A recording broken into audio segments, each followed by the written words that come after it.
বাংলাদেশের রাজনীতিতে ফ্যাসিস্ট আওয়ামী লীগ, তাদের সহযোগী দোসর সিপিবি এবং যারা সচরাচর নিজেদেরকে মুক্তিযুদ্ধের পক্ষে শক্তি বলে দাবি করে, যেমন ধরেন সুলতানা কামাল চক্রবর্তী, মতি মাহফুজ, রেহমান সোবান, জাফর ইকবাল, ধ্বজভঙ্গ বুড়া, জেরাই খান পান্না, ফজু পাগলা, বিরানি আলম, মুরগি কবির, তারপরে ব্যাংক ডাকাত মুনতাসির মামুন ইত্যাদি ইত্যাদি ইত্যাদি, এরকম আরো অনেক আছে। এদের চেতনা ব্যবসার একটা মূল উপাদান বা বয়ান হইতেছে 1971 সালে পাকিস্তানি আর্মি 9 মাসে, মানে মার্চ থেকে ডিসেম্বর পর্যন্ত বাংলাদেশে একটা জেনোসাইড বা গণহত্যা করেছে এবং সেই জেনোসাইডে 30 লক্ষ মানুষ শহীদ হয়েছে। আর পূর্ব পাকিস্তানের তৎকালীন 7.5 কোটি জনসংখ্যার মধ্যে নাকি 1 কোটি মানুষ ঘর বাড়ি ছাইরা ভারতে আশ্রয় নিয়েছিল। এই দুইটা ছাড়াও আরও আছে, 2 লক্ষ মা বোনকে নাকি ধর্ষণ করেছিল পাক বাহিনী আর তার দোসরেরা। এবং এই সমস্ত অত্যাচার নির্যাতনের পরিণামে ভারত মানবিক কারণে আগায় এসে তৎকালীন পূর্ব পাকিস্তানে সামরিক অভিযান চালায়, পাকিস্তানি সেনাবাহিনীকে পরাজিত কইরা আমাদের মুক্ত স্বাধীন কইরা দেয়। এর ফলে আমাদেরকে ভারত মাতার প্রতি চিরকৃতজ্ঞ থাকতে হবে। এখন এই ঘটনা যেগুলো বললাম, এগুলো যদি আসলেই সত্যি হয় তাহলে তো আমাদের আসলেই ভারত মাতার প্রতি চিরকৃতজ্ঞ থাকা উচিত। কিন্তু উপরে প্রত্যেকটা দাবি ডাহা মিথ্যা, একদম ডাহা মিথ্যা কথা। আমরা ভারত মাতার সোর্স থেকে আজকের এপিসোডে প্রমাণ করে দেখাবো যে গণহত্যা আর 1 কোটি লোকের ভারতে আশ্রয় নেওয়ার দাবিগুলা ডাহা মিথ্যা। 2 লক্ষ দর্শনের মিথ আমরা আরেকটা এপিসোডে ভাঙবো, এইটাতে না। কারণ এই মিথের সাথে মুজিবের নিজের ভণ্ডামো যুক্ত হইয়া যে কয়জন ধর্ষিতা ছিল তাদের জীবনকে যে দুর্বিষহ করে দিছিল এমনকি স্বাধীন বাংলাদেশে মুজিব সরকার, তাই এটার জন্য আলাদা এপিসোড করা দরকার। আজকের এপিসোডের মূল বিষয় হইতেছে 2 ধাপ্পাবাজি, 71-এর 30 লক্ষ শহীদ এবং ভারতে আশ্রয় নেওয়া 1 কোটি শরণার্থী। এখন প্রশ্ন হচ্ছে, যদি দাবিগুলো মিথ্যা হয়ে থাকে তাহলে এসব বয়ান প্রচার করলো কে, কেনই বা প্রচার করলো? তখনকার আন্তর্জাতিক মিডিয়া সাংবাদিকরা ভারতের দিল্লি আর কলকাতাতে অবস্থান করে ঘটনাগুলো কভার করতো। ভারতের মিডিয়া এবং ইস্টার্ন কমান্ড তাদেরকে যে সমস্ত প্রেস ব্রিফিং দিত তারা সেটাই পাবলিশ করতো। ভারত মাতার মিডিয়া যে কি মাল সেটা তো আমরা আজকে হারে হারে টের পাইতেছি, তাই না? ফ্যাসিস্ট খুনি হাসিনা পতনের পর থেকে তারা এমন কোন আজগুবি অতিরঞ্জিত খবর নাই যেটা বাংলাদেশের বিরুদ্ধে অপপ্রচারের অংশ হিসেবে পাবলিশ করেন। তো এই কাজে ভারতের লক্ষ্য কি ছিল?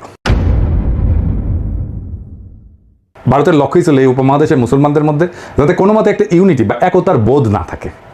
এখানে একটা ব্যাপার খেয়াল করলে দেখবেন যে ভারত মাতা উপমহাদেশের যে ডাইভার্স বহুভাষী হিন্দুদের এক রাষ্ট্রে বসবাস করার মধ্যে কোনো গরমিল লক্ষ্য করে না। কিন্তু উপমহাদেশের বহু ভাষাভাষী মুসলমানরা যখন শক্তিশালী হইয়া একসাথে একটা রাষ্ট্র গঠন করে তার বিরুদ্ধে সর্বশক্তি নিয়ে ঝাঁপায় পড়ে। এখনো দেখেন উপমহাদেশের বিভিন্ন মুসলমানদের মধ্যে দাঙ্গা হাঙ্গামা ফ্যাসাদ এগুলো লাগায় রাখে। এটার একটা উপায় হইতেছে ভুয়া অর্থনৈতিক বৈষম্যের বয়ান সৃষ্টি কইরা দেশীয় হলুদ মিডিয়া দিয়া প্রচার করানো।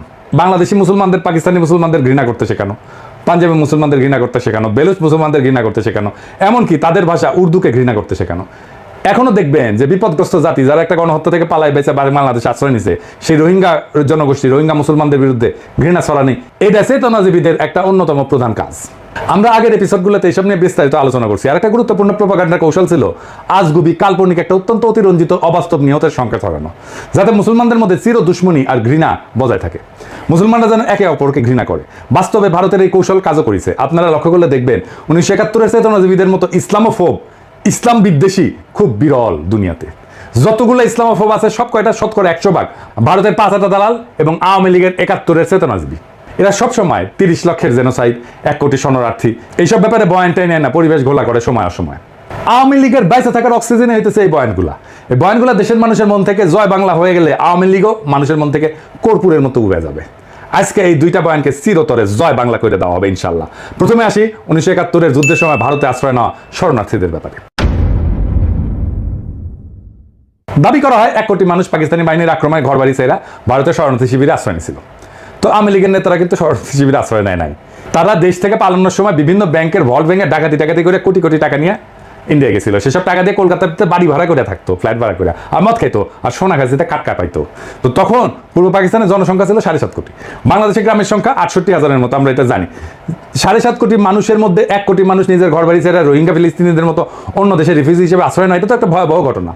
ভারত মাতাও এই সংখ্যা আন্তর্জাতিক মিডিয়াতে সেই সময় তাদের গণমাধ্যম দিয়ে প্রচার করাইছে। তাদের গণমাধ্যম কি জিনিস সেটা তো বুঝেনি। তো এটা করার পিছনে ভারতের একটা স্বার্থ ছিল। ভারত এই ব্যাপারে আন্তর্জাতিকভাবে প্রচার করিয়া আমেরিকা, ইউরোপের অন্যান্য দেশ থেকে খাদ্য, ওষুধ, সাহায্য, এগুলো অন্যান্য প্রয়োজনীয় সামগ্রিক গ্র্যান্ট হিসেবে আনতো। এখন শরণার্থীর সংখ্যা, রিফিউজির সংখ্যা যত বেশি দেখাবে ভারতের লাভ তত বেশি। কারণ একজনের বিপরীতে যদি তারা 100 জনের হিসাব দেখায়, খাবার, টাকা ইত্যাদি নেয়, তাহলে বাকি 99 জনের টাকা খাবার নিজেরা পকেটস্থ করতে পারবে। এখন বলবেন একজনের বিপরীতে 100 জন দেখাচ্ছে, তার চেয়ে বেশি দেখাইছে, তার চেয়ে বেশি দেখাইছে, হিসাব আজকে দেখাই দেবো, আজকের ভিডিওতে দেখাই দেবো। বাস্তবে হয়েছেও তাই। আমি আপনাদেরকে একদম খোদ ভারতের রেসপন্সিবল মানুষের রেফারেন্সই দেখাতেছি। ভারতের এবং আওয়ামী লীগের অফিসিয়াল প্রোপাগান্ডার বিপরীতে আপনারা যদি আসল সংখ্যাটা শুনেন তাহলে আপনারা চেয়ার থেকে পড়ে যাবেন এখনই। ভারতের সেনাবাহিনীর লেফটেন্যান্ট জেনারেল প্রেমনাথ হুন, লেফটেন্যান্ট জেনারেল, তার এক সাক্ষাৎকারে ভারতে আশ্রয় নেওয়া রিফিউজিদের আসল সংখ্যাটা বলছেন। জেনারেল হুন কিন্তু কোনো সুশীল বামপন্থী মানুষ না, উনি একজন কট্টর হিন্দুত্ববাদী যিনি রিটায়ারমেন্টের পর শিবসেনাতে জয়েন করছিলেন, এখন এরপর বিজেপিতেও যোগ দিচ্ছেন। 1999 সালে ভারতের মিডিয়া রেডিফে ওনারা সাক্ষাৎকার নেয়। এডিটর সাহেব সাক্ষাৎকারটা পাশে দেখান, এই আপনারা সার্চ করে নিতে পারবেন। এই সাক্ষাৎকারে জেনারেল হুন 1971 সালে ভারতে আশ্রয় নেওয়া শরণার্থীদের আসল সংখ্যাটা প্রকাশ করছিলেন। সংখ্যাটা হইতেছে কত, শুনে পড়ে যায় না, চেয়ার থেকে চেয়ারে সিট বেল্ট বেঁধে নেন, 90,000। 90,000, ঠিকই শুনেছেন, 90,000। কই 1 কোটি আর কই 90,000। বাংলাদেশে গ্রামের সংখ্যা 68,000। বাংলাদেশের অধিকাংশ জনগোষ্ঠী, মেজরিটি সংখ্যক গ্রামের কেউই ভারতে গিয়ে আশ্রয় নেয় না। গ্রামের সীমিত সংখ্যক ব্যক্তি ভারতে গিয়ে আশ্রয় নিয়েছিল। এখন কাটালানি পতনের পরই তো ফ্যাসিস্ট আওয়ামী লীগের দুর্বৃত্তরা বিপ্লবী জনতার ধাওয়া খেয়া প্রায় লাখখানেক দুর্বৃত্ত ভারতে গিয়ে আশ্রয় নিছে। কলকাতাত আওয়ামী লীগ আবার অফিস খুলিছে, আরো অনেক দুর্বৃত্ত পলাইতে গিয়ে বিপ্লবী জনতার হাতে ধরা গেছে। কালামানিক তো পলাইতে গিয়ে সর্বস্ব হারায় মনের দুঃখে কলাপাতের উপরে শুয়েছিল। 1971 সালে এখনকার চেয়ে কম সংখ্যক মানুষ ভারতে গিয়ে আশ্রয় নিয়েছিল। ভারত মাতা এবং আওয়ামী লীগের প্রোপাগান্ডায় কিভাবে 90,000 1 কোটিতে রূপান্তরিত হয় দেখছেন। কাহিনী এখানে শেষ না। তৎকালীন পূর্ব পাকিস্তানে ভারতীয় মদতে আওয়ামী লীগের বিদ্রোহের ফলে দেশে আইন শৃঙ্খলা ব্যাপক অবনতি ঘটে। এর সাথে অবাঙালি মুসলমান হত্যা, ক্যান্টনমেন্টে আক্রমণ, এমনকি পাকিস্তানি আর্মিদেরকে খুন করা, এর জবাবে কাউন্টার ইনসার্জেন্সি অপারেশন ইত্যাদি কারণে আওয়ামী লীগের দুর্বৃত্ত ছাড়াও বেশ কিছু নিরীহ মানুষ ভারতে আশ্রয় নিতে বাধ্য হয়। আমার পরিবারও ভারতে আশ্রয় নিয়েছিল। তৎকালীন পাকিস্তান সরকারের একটা পলিসি ছিল না যে পূর্ব পাকিস্তানের মানুষকে রিফিউজি বানায় ভারতে পাঠিয়ে দেওয়া। এটা আমরা কিভাবে জানি? কারণ পাকিস্তান সরকার ভারতে আশ্রয় নেওয়া রিফিউজিদের দেশে ফিরে আসার জন্য আহ্বান জানাইছিল। এমনকি শরণার্থীদের দেশে ফিরে আসলে তাদের রিসেপশন করার জন্য সীমান্তে অভ্যর্থনা কমিটির ব্যবস্থা করছিল। কিন্তু ভারতে আশ্রয় নেওয়া শরণার্থীরা ভারতের ক্যাম্পে মানবেতর জীবনযাপন করার বদলে দেশে ফিরে না আসে, এই জন্য ইন্ডিয়া আর আওয়ামী লীগ শরণার্থীদের প্রত্যাবর্তনকে স্যাবোটাজ করে। শরণার্থীরা সবাই দেশে ফিরে আসলে তো ভারতের বাটপাড়ি মাঠে মারা যাবে। গভর্নর টিক্কা খান যেদিন সীমান্তে ফিরে আসা শরণার্থীদের রিসেপশন করার জন্য অভ্যর্থনা কমিটিতে যায়, তখন লীগের গুন্ডারা সেই রাস্তা দিয়ে শরণার্থীরা যে বাস আসবে সেই রাস্তার মধ্যে মাইন পুঁতে রাখে। এর ফলে প্রত্যাবর্তনরত শরণার্থীদের বাস মাইনের উপরে পড়া বিস্ফোরণে উড়া যায়, যাত্রী সমত সবাই মারা যায়। দেখেন, রেফারেন্স আছে। এই লেভেলের সাইকোপ্যাথেরা মায়ানমার রোহিঙ্গাদের বিতরণ করে তাদের ফেরত নিতে অস্বীকৃতি জানাচ্ছে। কোনোভাবেই তারা রোহিঙ্গাদের ফেরত নেবে না। ইসরায়েলিরা ফিলিস্তিনিদেরকে বিতরণ করে তাদের ফিরে আসার সমস্ত পথ বন্ধ করে দিচ্ছে। ইসরায়েল কোনোভাবেই ফিলিস্তিনিদের রাইট টু রিটার্ন এটা অ্যাকনলেজই করে না। পাকিস্তান সরকার এর ঠিক উল্টা পলিসি নিয়েছিল এবং ভারতে যাওয়া সমস্ত রিফিউজিকে দেশে ফিরে আসার আহ্বান জানায়। এমনকি সেপ্টেম্বর মাসে ইয়াহিয়া খান পূর্ব পাকিস্তানের সমস্ত বিদ্রোহীদের সাধারণ ক্ষমা ঘোষণা করে যাতে তারা নির্ভয়ে দেশে ফিরে আসতে পারে। এইটা তো গেল ভারতের তথাকথিত 1 কোটি রিফিউজির কাহিনী। এইবার আসি দ্বিতীয় বিষয়ে, সবচেয়ে বড় বিষয়, 30 লাখ শহীদ। বিএনপি তাদের যে 31 দফা দিছে সেখানে 22 নম্বর দফার এই ব্যাপারে তারা একটা প্রতিজ্ঞা করেছে। কি আছে সেখানে আসেন দেখা যায়। অনেকগুলো দাবির মধ্যে এটা বলছে যে 71 সালে নিহত হওয়া মানুষের সংখ্যা এক্সটেন্সিভ সার্ভে করে বের করবে। তো এক্সটেন্সিভ সার্ভে কে করবে, কিভাবে করবে, সেটা পদ্ধতিগত স্বচ্ছতা কতটুকু থাকবে, এমস্ত ব্যাপারে একটু পরে আসতেছি।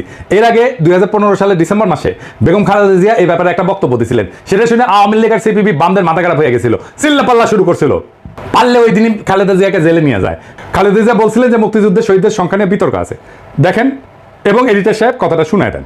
আজকে বলা হয় যে 1 লক্ষ লোক শহীদ হয়েছে,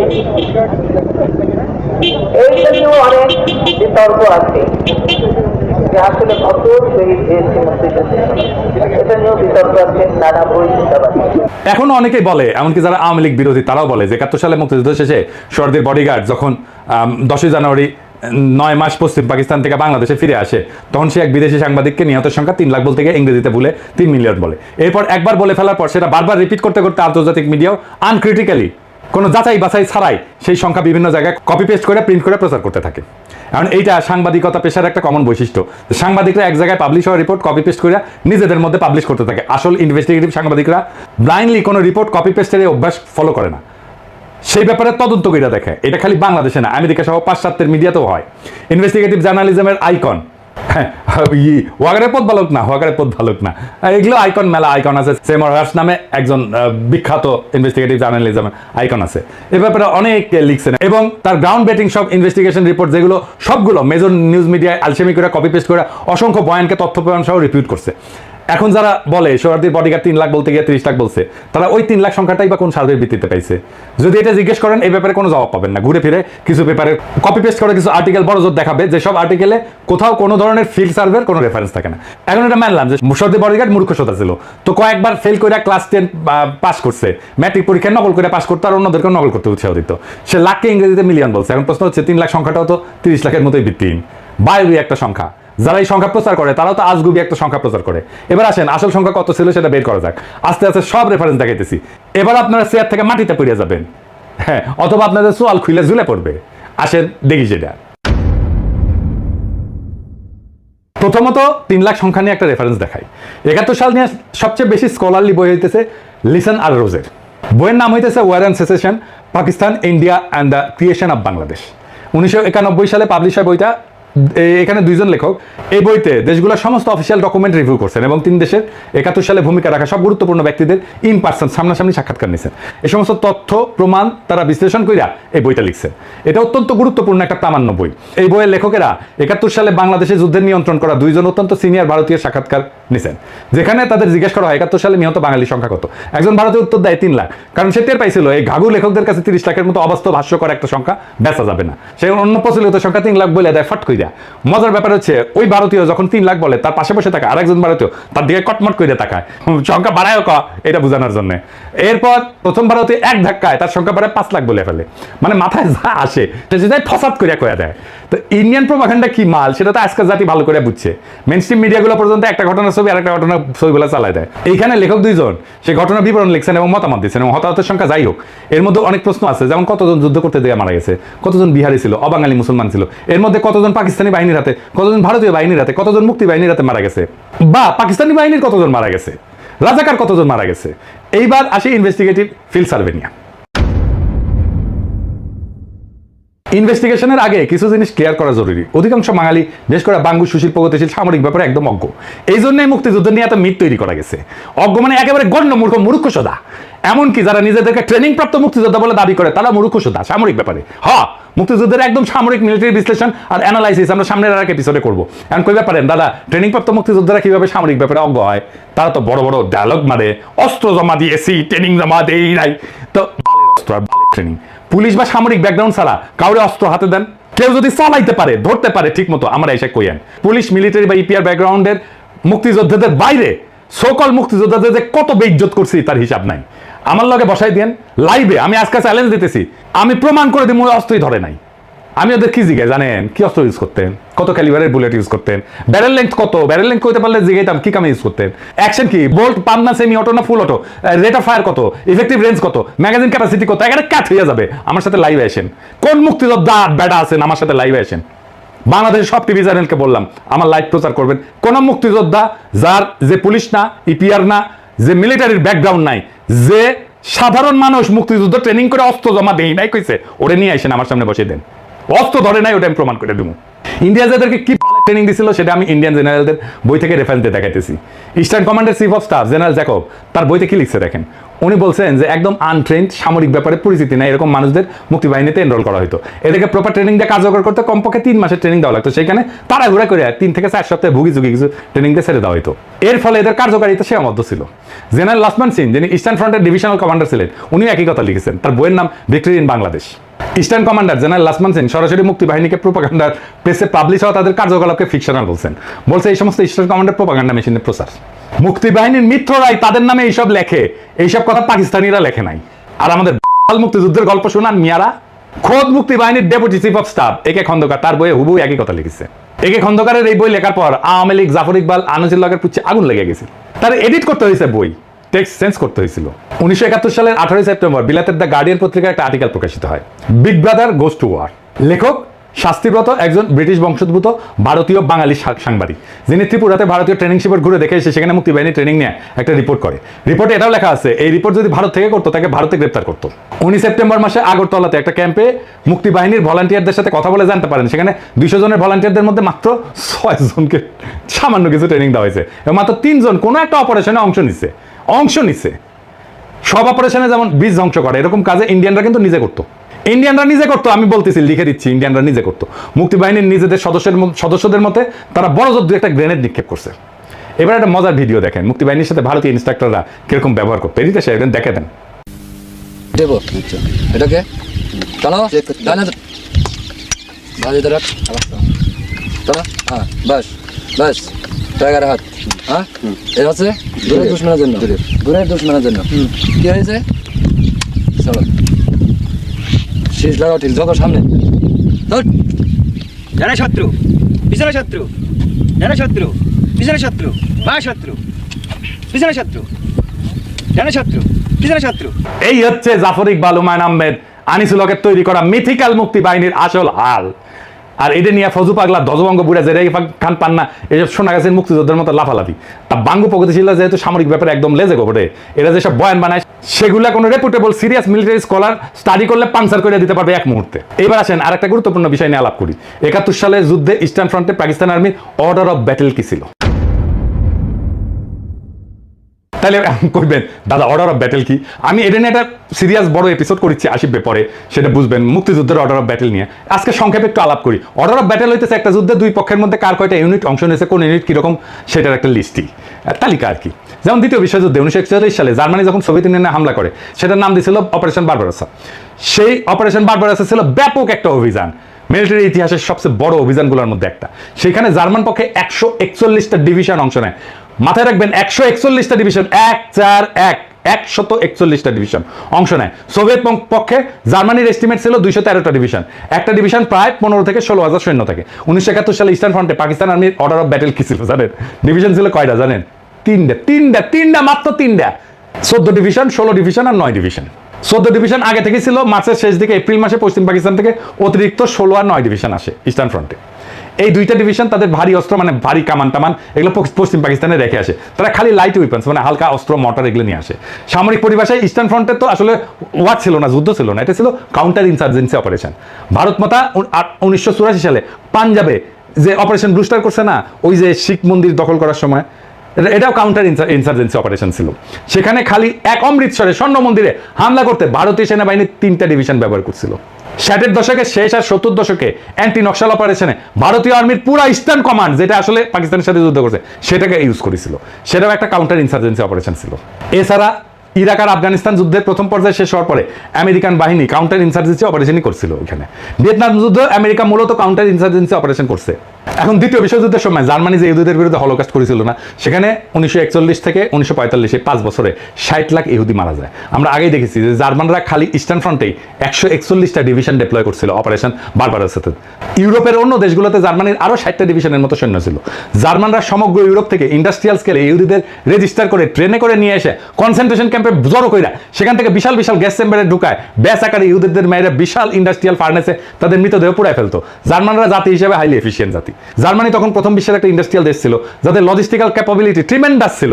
এত মানুষ, সৈন্য, রসদ, এফিসিয়েন্সি মুভ করানো সেটখানি কথা না, তাও এত এফিসিয়েন্ট ইন্ডাস্ট্রিয়াল একটা জাতি 5 বছরে শত শত ডিভিশন সৈন্য আর তাদের ট্রিমেন্ডাস ইন্ডাস্ট্রিয়াল লজিস্টিক্স ক্যাপাসিটি ব্যবহার করে সারা ইউরোপ খুঁজে খুঁজে মাত্র 60 লাখ ইহুদি মারতে পারলো। আর পাকিস্তানের মতো একটা তৃতীয় বিশ্বের দেশ মাত্র 9 মাসের কাউন্টার ইনসার্জেন্সি অপারেশনে মাত্র 3টা ডিভিশন ব্যবহার করিয়া, কোনো বিশাল বিশাল গ্যাস চেম্বার, ইন্ডাস্ট্রিয়াল চুল্লি ব্যবহার না করিয়া 30 লাখ লোক মাইরা ফেলাইলো এবং লুকায় ফেলাইলো। গাঞ্জা না খাইলে নাকি প্রগতিশীল হওয়া যায় না। তো গাঞ্জারি নৌকা কোন পাহাড়তলিতে নিছিল দেখেছেন? কেউ প্রশ্ন করে নাই, কাউরে প্রশ্ন করতে দেয় নাই। এটাই প্রগতিশীলতা, এটাই মুক্তিযুদ্ধের চেতনা। বাঙ্গু প্রগতিশীলদের গোজামিল দেওয়া বয়ানকে যে কোনো মিলিটারি এক্সপার্ট অ্যানালাইসিস করলে জয় বাংলা করে দিতে পারবে। 2023 সালে গাজার যুদ্ধে ইসরায়েল প্রায় 2 বছর ধরে গাজার উপরে ব্যাপক এরিয়াল বোম্বিং করছে। গ্যাস চেম্বারের পর এরিয়াল বোম্বিং হচ্ছে সবচেয়ে বড় এফিশিয়েন্ট মেথড অফ জেনোসাইড। যুদ্ধ বিমান থেকে 1000 বা 2000 পাউন্ডের একটা বোমা একটা ঘনবসতিপূর্ণ এলাকায় ফেললে ব্যাপক ক্ষয়ক্ষতি হয়, অসংখ্য মানুষ হতাহত হয়। ভিয়েতনাম যুদ্ধের 10 বছরে 1965 থেকে 1975 পর্যন্ত চলছে। আমেরিকার রেকর্ড অ্যামাউন্ট এরিয়াল বোম্বিং করছে। সমগ্র দ্বিতীয় বিশ্বযুদ্ধে আমেরিকার মতো একটা ইন্ডাস্ট্রিয়াল জায়ান্ট, যারা যুদ্ধের সব ফ্রন্ট মিলায় জার্মানি, জাপান, ইতালি সবার বিরুদ্ধে মোট 21 লাখ টন বোম ফেলছে বিমান থেকে। সেখানে শুধু ভিয়েতনাম যুদ্ধে আমেরিকা কত বোম্বিং করছে জানেন? কত করছে বোম্বিং? 70 লাখ টন। সেটা করার পরে ভিয়েতনামের সিভিলিয়ান ক্যাজুয়ালিটি ছিল 3 থেকে 4 লাখ। ভিয়েতনামও বাংলাদেশের মতো একটা ঘনবসতিপূর্ণ দেশ। ইসরায়েল গাজার মতো ঘনবসতিপূর্ণ একটা জায়গাতে প্রায় 2 বছর ধরে ব্যাপক এরিয়াল বোম্বিং কইরা প্রায় সব বিল্ডিংকে ধ্বংসস্তূপে পরিণত করছে, আপনারা দেখছেন চোখের সামনে। এরপরেও গাজার হেলথ মিনিস্ট্রি হিসাবে গাজাতে 2 বছরের নিহতের সংখ্যা 70,000-এর মতো। প্রথম বিশ্বযুদ্ধের পর সবচেয়ে ব্লাডিয়েস্ট রক্তাক্ত যুদ্ধ ছিল ফ্রান্সে ভার্ডুনের যুদ্ধ। এই যুদ্ধ 1916 সালের 10 মাস ধরে সংগঠিত হয়। 10 মাস ধরে 12 লাখ জার্মান আর 11 লাখ ফরাসি সৈন্য রিলেটিভলি একটা অত্যন্ত ছোট এলাকায় জড়ো হয়ে ক্রমাগত আক্রমণ প্রতি আক্রমণ করতে থাকে। দুই দেশই শিল্পোন্নত, প্রথম বিশ্বের দেশ, বিশাল ইন্ডাস্ট্রিয়াল আর লজিস্টিক্যাল ক্যাপাসিটি। ভার্ডুনে জার্মানরা প্রথম দিন ফরাসি পজিশনে 10 লাখ আর্টিলারি শেল নিক্ষেপ করছিল। 10 লাখ, 1-2 হাজার না, 10 লাখ একদিনে। পুরা যুদ্ধের দুই পক্ষ মিলে 4 থেকে 5 কোটি খালি আর্টিলারি শেল নিক্ষেপ করছে। কত কোটি কোটি রাউন্ড রাইফেল আর মেশিন গানে গুলি খরচ করছে সেটার তো হিসাবই নাই। ভার্ডুনের যুদ্ধে জার্মান সৈন্যর ক্যাজুয়ালিটি বা নিহত হয়েছে 1.5 লাখ, ফরাসি হতাহতের সংখ্যা 1.5 লাখের মতো। সেইখানে পাকিস্তান পুরা 9 মাসের কাউন্টার ইনসার্জেন্সি অপারেশনে কোথাও কোনো ধরনের এরিয়াল বোম্বিং না কইরা 30 লাখ বা 3 লাখ মাইরা ফেললো। এই কোদার দড়ি ফেলাও বাইয়া উঠে যায়। ওই মূর্খ সোদা বাঙ্গু প্রগতিশীলদের এই সমস্ত বয়ান শুনলে আসমানে উঠে যেতে ইচ্ছা করে। এবার আসি তাহলে কি 71 সালে নিহতের সংখ্যা নিয়ে কোনো ইনভেস্টিগেটিভ জার্নালিজমের রিপোর্টই নাই? সৌভাগ্যক্রমে আছে, এবং সেই রিপোর্ট একদম রেফারেন্স ডিভাস্টেটিং একটা রিপোর্ট রে ভাই। হ্যাঁ, উইলিয়াম ড্রামন্ড, যিনি একজন বিখ্যাত আমেরিকান সাংবাদিক। এই ড্রামন্ড সাহেব এখনো বেঁচে আছেন, যে কেউ তার থেকে এটা ভেরিফাই করতে পারবেন। উনি ইউনিভার্সিটি অফ ক্যালিফোর্নিয়া বার্কলের প্রফেসর বর্তমানে। পেশাগত জীবনে লস অ্যাঞ্জেলস টাইমসের সাথে ছিলেন ডেমোক্রেট। প্রেসিডেন্ট জিমি কার্টারের সময় উনি অ্যাসোসিয়েট প্রেসের সেক্রেটারি ছিলেন। অত্যন্ত সম্মানিত, রেসপেক্টেড একাডেমিশিয়ান এবং জার্নালিস্ট। 1972 সালে 6 জুন বিলাতের গার্ডিয়ান পত্রিকা ঢাকা থেকে পাঠানো ওনার সেই রিপোর্টটা ছাপে। রিপোর্টের নাম ছিল দ্য মিসিং মিলিয়ন্স। ড্রামন্ড যুদ্ধের পর বাংলাদেশের গ্রাম পর্যায়ে অসংখ্যবার ভ্রমণ কইরা গ্রামের মানুষজনের সাথে এই ব্যাপারে কথা বলেন। এছাড়া সরকারি বিভিন্ন মানুষের সাথেও ব্যক্তিগতভাবে কথা বলেন। উনি লিখছেন ইংরেজিতে, My judgment, based on numerous trips around Bangladesh and extensive discussion with many people at the village level as well as in the government, is that 3 million death figure is an exaggeration so gross as to be absurd. তার মানে উনি বলতেছেন যে আমি বিভিন্ন সরকারি লোক এবং গ্রামের লোকদের সাথে আলাপ সালাপ কইরা যেটা বুঝতে পারছি যে এই 30 লক্ষ নিহতের সংখ্যা এত বেশি বাড়ায় বলা যেটা এটা অসম্ভব এবং ভুয়া একটা সংখ্যা। এরপরে উনি মুজিবের নিহতের সংখ্যা নিয়ে একটা সার্ভের কথা প্রকাশ করেন। মুজিব 72 সালে দেশে এসে 30 লাখ নিহত বলার পর একটা সরকারি উদ্যোগ নিয়েছিলেন নিহতদের আসল সংখ্যা বের করা। স্বরাষ্ট্র মন্ত্রণালয়ের অধীনে দেশের তৎকালীন পুলিশের ইন্সপেক্টর জেনারেলকে দায়িত্ব দেওয়া হয় যে প্রত্যেক থানায় পুলিশের মাধ্যমে একটা রিপোর্ট পাঠাইতে। ওই থানায় 9 মাসে পাকিস্তান আর্মির হাতে নিহত মানুষের সংখ্যা কত এবং সেগুলো যোগ করে কত আসে। মুজিব সেই রিপোর্ট আসলে সংখ্যা দেখে স্বাভাবিকভাবেই সেটাকে ধামাচাপা দেয়। বিল ড্রামন্ড একদম সরকারের ভেতরের থেকে সেই রিপোর্ট দেখে সেটা সংখ্যা প্রকাশ করে। সংখ্যাটা কত? কত সংখ্যাটা? আসল সংখ্যা শুনলে বিমরি খাইবেন না, চেয়ার থেকে পড়ে যাবেন এক্ষুনি। কত? 3 লাখ, 1 লাখ, 30,000, 10,000? না, কোনোটাই না। 2,000, 2,000, 2,000। জি হ্যাঁ, ঠিকই শুনেছেন, 2,000। এই রিপোর্টটা এখনো আছে, যে কেউ নিজের চোখে সেটা পড়ে নিতে পারেন, স্পষ্ট লেখা আছে। ইংরেজি যেহেতু কইছে সেটা ঠিকই কইছে। Since the 3rd week of March, when the Inspector General's office in Bangladesh, Home Ministry began its field investigations, there have been about 2,000 complaints from citizens about death at the hand of Pakistani army. তার মানে সারা বাংলাদেশে পুলিশের কাছে পাকিস্তানি আর্মির হাতে মারা গেছে এরকম অভিযোগ জমা পড়ছিল মাত্র 2,000 জনের। ড্রামন্ড এখনো বেঁচে আছেন, তার থেকে ওটা কনফার্ম করতে পারবেন। এখন তাইলে আমাদের করণীয় কি? কিভাবে আমরা আজকে বর্তমানে একটা ডিটেল কম্প্রিহেন্সিভ ফিল্ড সার্ভে করে এই ব্যাপারে চিরতরে মীমাংসা করে আওয়ামী লীগের জন্মের মতো জয় বাংলা করতে পারি? প্রথমে আমাদের বের করতে হবে দেশের 68,000 গ্রামে জনপদের মধ্যে কোথায় কোথায় পাকিস্তানি আর্মির বেস ক্যাম্প ছিল। এটার সংখ্যা খুব বেশি হওয়ার কথা না। পাকিস্তানি মাত্র 3টা ডিভিশন সৈন্য দেশে কাউন্টার ইনসার্জেন্সি অপারেশনে ছিল। এরপরে বের করতে হবে 9 মাসে পাকিস্তান আর্মি দেশে কয়টা গ্রামে কখন কবে রেড দিছে। পাকিস্তানও এই ব্যাপারে আমাদেরকে হেল্প করতে পারে, চাইলে তারা করবে। আমরা দরকার হলে ক্রস চেক করে নেব কতজন সৈন্য সেই রেডে অংশ নিছে। সেটা কি একটা স্কোয়াড মানে 9 থেকে 10 জনের ইউনিট ছিল, নাকি একটা প্লাটুন ছিল মানে 30 থেকে 35 জনের? কতক্ষণ ছিল, কতজনকে ওই গ্রামে গুলি করে মারছে, তাদের অ্যামিনেশনের হিসাবপত্র আছে কিনা, কতগুলো অ্যামিনেশন খরচ হয়েছে। এইসব ব্যাপার বের করা তো খুব কঠিন কোনো কাজ না, কারণ বাংলাদেশের মতো ঘনপরিচিতিপূর্ণ ভূখণ্ডে একটা গ্রামে আর্মি অপারেশন চালায় কিছু মানুষ মেরে চলে যাওয়ার পর বাকি সবাই ফিরে এসে নিহতদের দাফন কাফন করতো। হিন্দু হলে লাশ সনাতন রীতিতে সৎকার করতো। আই উইটনেস এবং সার্ভাইভারদের কাছ থেকে একদম পিন পয়েন্ট নিহতের সংখ্যা নিয়ে 9 মাসে সবগুলো এলাকার নামের পাশে নিহতের সংখ্যা লিখে যোগ করে মোট সংখ্যা বের করা খুব কঠিন কিছু কাজ কি না, করে না। কিন্তু এটা করবে না কেন? কারণ এই যে ফাপড় নেওয়া এটা তো ফাঁস হয়ে যাবে, মিছা কথা ফাঁস হয়ে যাবে। এই কাজ এখনো করা সম্ভব, কারণ 71 সালে জীবিত প্রাপ্তবয়স্ক বহু মানুষ এখনো জীবিত আছে। এরকম রেড প্রত্যেক গ্রামে তো হয় নাই। দেশে 68,000 গ্রামের মধ্যে অতি অল্প সংখ্যক গ্রামেই হয়েছে। তার উপরে এক গ্রামে বড়জোর একবার কি 2বার এরকম রেড হয়েছে। পুরো ব্যাপারটা একটা ক্রোনোলজিক্যাল রিকনস্ট্রাকশন করতে হবে। ক্রোনোলজিক্যাল রিকনস্ট্রাকশন মানে দিন, সময়, সপ্তাহ অনুযায়ী পুরো 9 মাসের ঘটনাকে রিকনস্ট্রাক্ট করা এইভাবে সম্ভব। এটা করা হইলে কমন সেন্স আর ইনভেস্টিগেটিভ সব রিপোর্ট অনুসারে পাকিস্তান আর্মির কাউন্টার ইনসার্জেন্সির আসলে নিহতের সংখ্যা কয়েক হাজারে নেমে আসবে, আমি শিওর।